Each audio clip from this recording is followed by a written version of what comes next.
I never thought I'd find myself in a situation like this, honestly. My wife Lisa and I have been together for over 10 years. We have a son, Jake, who's just turned 12, and I always thought we had a pretty normal, stable life. Lisa's always been a bit of a bitch. She's sharp-tongued, manipulative, and has this way of twisting things to her advantage. But she's also beautiful, charming when she wants to be, and she knew how to keep the facade of a perfect wife and mother. Our marriage wasn't perfect. There were fights, misunderstandings, and the usual tug-of-war over how to raise Jake, but I never doubted her love for her kid or that she genuinely cared about me. Or at least I thought I didn't. We had a routine, and I tried my best to keep my end of the bargain. I worked hard, paid the bills, took care of Jake, and hoped that Lisa would be the partner I thought she was. But over the past few months, I started noticing little things that didn't sit right. She'd come home late from her book club or some girls' night, but I'd catch her sneaking her phone away when she thought I wasn't looking. She'd get defensive if I asked where she'd been or who she was with. Then she started changing her phone password, something she'd never done before. She was acting weird, more irritable, and whenever I tried to talk to her about it, she'd snap at me, say I was paranoid or that I was just worrying over nothing. For a while, I chalked it up to stress. Maybe work was getting to her, or she was just tired of the same old routine. But then Jake came home from karate classes one day, saying how his instructor, Mike, was acting strangely around her. I remember him saying that Lisa was flirting with Mike, giving him special smiles, and that she was often trying to touch his arm or laugh a little too close. I brushed it off at first. Kids talk a lot of nonsense, right? But I noticed that Lisa's attitude toward Mike had shifted too. She'd be extra friendly at the dojo, always trying to talk to him after class, and she was more attentive than usual. One night, I decided to check the security cameras in the garage. Honestly, I only did it because I'd been suspicious about her going out so often, and the last thing I wanted was to accuse her without proof. I never thought I'd find what I found. It started with her arriving at the dojo late at night, something I'd never seen her do, then her going inside for longer than a normal class.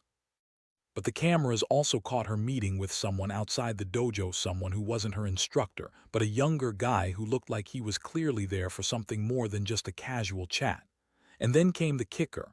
I saw her kissing him behind the building, her hands in his pockets, her body pressed close. I froze the footage and watched it again. My stomach turned. That wasn't just some friendly greeting. That was sex, I could tell.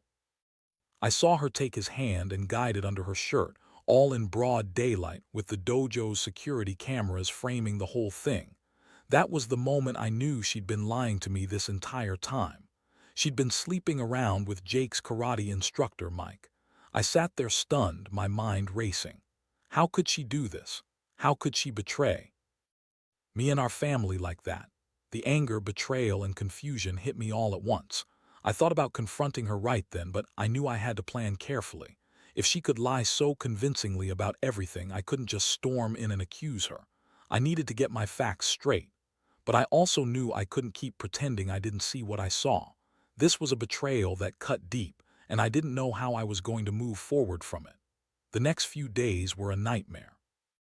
I couldn't sleep, couldn't eat. Every time I closed my eyes, I saw her with him behind the dojo. The image replayed relentlessly, making me feel sick. I kept asking myself how I missed the signs, how she managed to keep this hidden for so long. I was furious but also hurt. Deep down, I felt like I'd been blind while she was out there sneaking around. I started scrutinizing every little thing, her phone, her whereabouts, her excuses. She'd come home late, claiming she was at the grocery store or running errands. I knew she was lying. I knew she was with him. That made my blood boil even more. I couldn't understand how she could do this, how she could be so callous and dishonest. She always put on this act of being the perfect wife, the caring mother, but behind that mask she was cheating, lying, and clearly enjoying it. One evening I decided I'd had enough. I needed to confront her. I set up everything so I'd have all the evidence ready, screenshots of the footage, the timestamps, everything.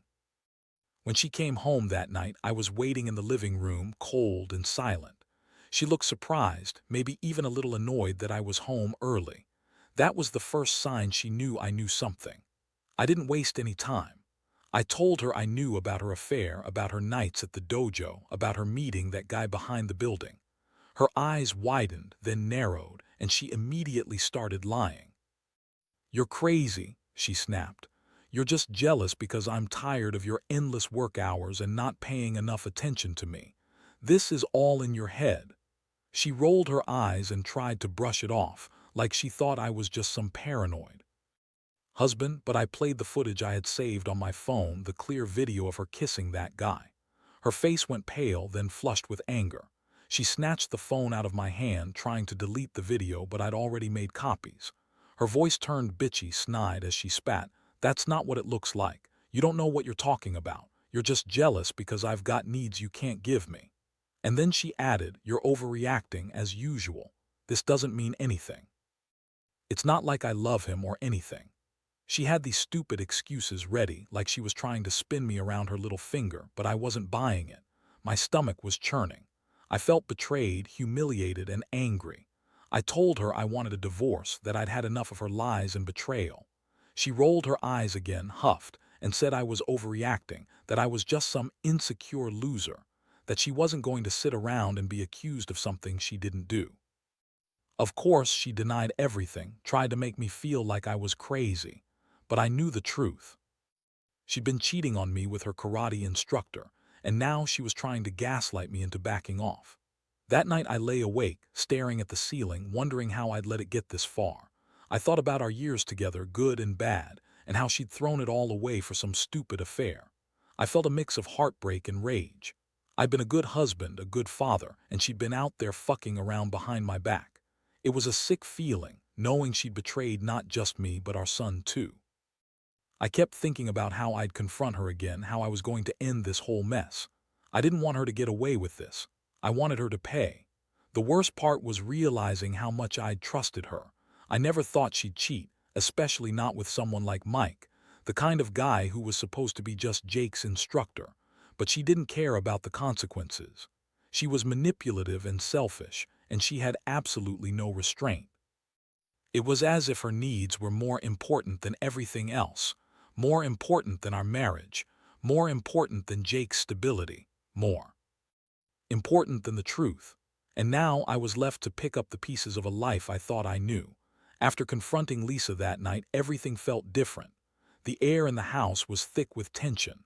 She threw her usual tantrums, denying, accusing, calling me paranoid, and I just sat there, exhausted from the emotional roller coaster. I knew I had to decide what to do next. Part of me wanted to just pack up my stuff and walk away. But I also knew I couldn't let her get away with this, not without some sort of reckoning. A few days went by and I started planning my next move. I couldn't believe how easily she lied, even with the evidence right in front of her face. Her attitude was bitchy and dismissive whenever I brought up the affair, like I was some jealous fool over nothing. It was infuriating. I realized that if I was going to do anything, I'd need a solid plan, because Lisa wasn't the type to admit fault or accept responsibility. She'd twist things around, make me look like the bad guy, and just keep her head high while doing it. I decided I'd gather more proof, not just the footage but also her phone records, messages, anything I could find that showed her sneaking around. I knew I'd be walking into a storm, but I couldn't keep pretending I didn't know. I wanted to catch her in the act again, or at least have enough evidence to confront her with facts. I also started thinking about how I'd handle this with Jake. My son loved his mother, and I didn't want him to get caught in the middle of the mess. But I had to be honest with myself.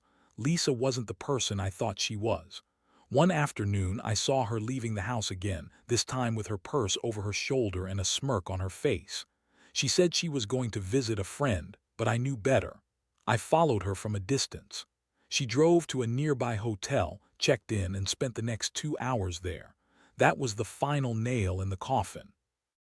I took photos of her leaving, got her license plate, and knew I had enough to prove she was lying about her whereabouts that day. That night, I sat her down again, this time more prepared. I told her I knew about the hotel, about her meetings outside the dojo, about her lies. Her face twisted into a mixture of anger and shock, but she kept denying everything. I pulled out my phone, showed her the photos, the footage, everything I'd collected. Her eyes widened, and for a moment I saw a flicker of panic. But then she recovered, her bitchy attitude coming back full force. "You're stalking me now," she snapped, crossing her arms. "You're just jealous because I don't want to be stuck in this boring marriage anymore. Maybe I found someone who actually pays attention to me, unlike you. You're so focused on work and your stupid little routines that you don't see what's wrong with us." She was spinning her usual lies, trying to turn the tables, but I was done listening. I told her I wanted her out of my house, that I'd had enough of the cheating, the lies, the disrespect. Her reaction was predictably defiant. She sneered, "Fine. Do whatever you want. I don't need you or this family. I'll be fine, better without your controlling bullshit. You're just jealous I've got someone better than you." That's when I realized she was beyond hope. She was so caught up in her own lies and her bitchy attitude that she couldn't even see how much she'd hurt us all. Not just me, but Jake too. I knew I had to act to get her out of my life for good because I couldn't stand the thought of her continuing this charade. In that moment, I made a decision. I'd file for divorce. I'd take custody of Jake. I'd rebuild my life without her. It was a bitter pill to swallow, but I knew I couldn't stay married to someone so selfish and manipulative. The betrayal ran too deep. I felt a strange mix of relief and sadness. Relief that I finally knew the truth, and sadness because I had to let go of the woman I once loved. I had no choice but to move on, to protect my son, and to reclaim some dignity after all the lies and betrayal. The following days were a blur. I moved quickly, knowing I couldn't let her drag this out any longer. I contacted a lawyer, started the paperwork for divorce, and prepared myself for the inevitable fallout. Lisa, of course, was still acting like the victim, playing the part of the betrayed wife, even though she'd been caught red-handed. She'd come home, throw fits, accuse me of stalking her, and yell about how I was just jealous, insecure, controlling. Honestly, I didn't care anymore. The damage was done, and I was done pretending everything was okay. I knew I had to tell Jake. He was too innocent to understand everything going on, but I didn't want him growing up thinking that lying and cheating were normal. Carefully, I sat him down one afternoon, just the two of us. I told him that Mom and I had some grown-up problems, that she'd been making some bad choices, and that we were going to live apart for a while. I kept it simple. No details about her affair, just that things weren't working out and that I loved him no matter what. His little face looked confused, and I could see the hurt in his eyes. I promised him I'd always be there for him. Lisa wasn't happy about the divorce, obviously. She kept trying to guilt me, saying I was ruining her life, that I was unfair, and that I was the one who broke the family apart. Her bitchy attitude became even more pronounced. She'd lash out at me, call me names, and make her snide remarks about how I was just jealous, insecure, or that I'd never really loved her. She tried to turn Jake against me, saying I was the bad guy, that I was forcing her out, that I was just an angry, controlling man. But I didn't care. I knew the truth now, and I wasn't about to let her manipulate me anymore. The legal process moved fast. I filed for custody of Jake, and luckily I had enough evidence to support my case. The court was straightforward, and the judge saw through her lies easily.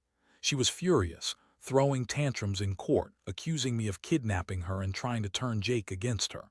But I just sat there, calm and steady, knowing I'd done everything by the book. I wanted what was best for my son. I knew Lisa wasn't fit to be a mother right now, not with her priorities so clearly misplaced. Throughout all this, I also started thinking about how I'd rebuild my life. I was angry, sure, betrayed, definitely, but I was also relieved that I finally knew the truth. I had been living in a fog, pretending everything was fine, when behind my back she was out there cheating, lying, and acting like she was the victim. That realization gave me a strange kind of clarity. I started focusing on myself again, going to the gym, reconnecting with old friends, and trying to find a way to move past the pain. I didn't want to hate her, but part of me still did. The part that was betrayed, the part that felt stupid for trusting her all those years. But I also knew I had to forgive myself for not seeing it sooner. I let myself feel all the anger, sadness, and disappointment. Then I started working on letting go. Honestly, I don't think I'll ever fully forget what she did, but I'm learning to accept that some things can't be changed. All I can do now is move forward for myself and for Jake. Looking back, I realize this was one of those moments in life where you find out who someone really is, what they're willing to do behind your back, how deep their lies go. It's a brutal lesson, but one I think everyone experiences at some point. Trust is fragile and betrayal cuts like a knife, but it also teaches you to be stronger, more cautious, more aware. I don't regret uncovering the truth, even if it's been painful, because now I know what I stand for. I know I deserve honesty and respect, and I won't settle for anything less. The months that followed were a strange mix of relief and ongoing bitterness. I managed to get through the divorce, gain full custody of Jake, and slowly start putting the pieces of my life back together. It wasn't easy. Some days I felt like I was just going through the motions, and others I'd be overwhelmed with anger and disgust at what Lisa had done. Still, I knew I had to keep pushing forward for Jake's sake, and honestly, for my own sanity. Lisa, of course, didn't take things well. She tried to make herself appear as the victim, spinning stories about how I was trying to ruin her life, how she didn't even love that guy, and how she was just going through a phase. She call and text incessantly, pushing her narrative that I was the villain, that she was the one who got hurt. Whenever I saw her, she'd toss her bitchy attitude at me, trying to manipulate the situation and make me feel guilty. But I'd learned my lesson. I wasn't going to fall for her lies anymore. I kept my distance and focused on raising Jake the best I could. One particular moment sticks with me. A few weeks after everything settled, Lisa showed up at my place unexpectedly. She knocked on the door, face flushed and angry. She started yelling, accusing me of turning Jake against her, claiming I was trying to alienate her from her son. I just looked at her coldly and told her I didn't have the energy for her manipulative crap anymore. I told her that she'd lost her chance to be part of our lives, that her actions had consequences. She sneered and said she'd fight for custody, that she'd make my life hell if she had to. Honestly, that just made me more determined to keep her away from Jake. That encounter was a wake-up call for me. I realized that Lisa wasn't going to change. She was bitter, entitled, and still trying to play her victim card. I had to be strong, not just for Jake, but for myself too. I started seeing a counselor to help me process everything. I also made a point to rebuild my confidence, to remind myself that I was still a good man despite her betrayal. I wanted to move past the anger, the betrayal, the constant feeling of being played for a fool. Looking at Jake, I knew I'd done the right thing. My son deserved stability and honesty, and I was determined to give him that. I also knew I'd learn a lot from this whole nightmare. Trust, I realized, is something you earn, not just given blindly. You have to be careful who you let into your life, and even when you think you know someone, they can surprise you in the worst ways. It's strange. Once I started focusing on myself, I realized I'd lost a lot of the anger. I still feel it sometimes, especially when I think about Lisa's lies or her bitchy attitude, but I also feel a sense of closure. I've accepted that she's not the person I thought she was. I've accepted that I was blindsided, but that I also have the strength to move on. I don't wish her ill, I just want her out of my life. And I want to rebuild, to focus on my son, and to make sure I never get caught off guard like this again. This whole experience taught me that betrayal can come from the most unexpected places and in the most hurtful ways. But it also showed me that I'm stronger than I thought. I can survive this, even if it's messy and painful. And honestly, I want to tell anyone else dealing with betrayal, trust your instincts. Don't ignore the signs, and don't let anyone manipulate you into thinking you're overreacting. Because when someone is cheating behind your back, you need to be willing to face the truth, no matter how ugly it might be. That's the only way you can really start healing and moving forward. Now, looking back, I realize how naive I was to believe that I had a perfect marriage. I thought Lisa loved me, that she cared about our family, but it was all a facade. Seeing her with that guy, realizing she'd been lying to me all along, shattered that illusion. It was One of the most painful lessons I've ever had to learn, that even the people closest to you can hide a side you never saw, one full of selfishness and deceit. I still think about that time often, especially when I see other couples or hear stories about betrayal. It's impossible not to reflect on what happened, and I admit I carry some scars. But I also see it as a lesson in awareness and self-protection. I had to learn the hard way that trust isn't something you just give away blindly. You have to be cautious, observant, and willing to accept that sometimes the truth is going to hurt, no matter how much you wish it weren't true. Most of all, I've learned to value honesty and integrity far more than I ever did before. Because if I'd paid closer attention, maybe I could have seen the signs earlier, saved myself from the heartbreak. But even if I couldn't, I know now that I need to prioritize my own mental and emotional well-being first. I've become more guarded, more careful, but I've also become stronger. Jake is growing up happy and healthy, and I can't help but feel grateful that I managed to protect him from the worst of the fallout.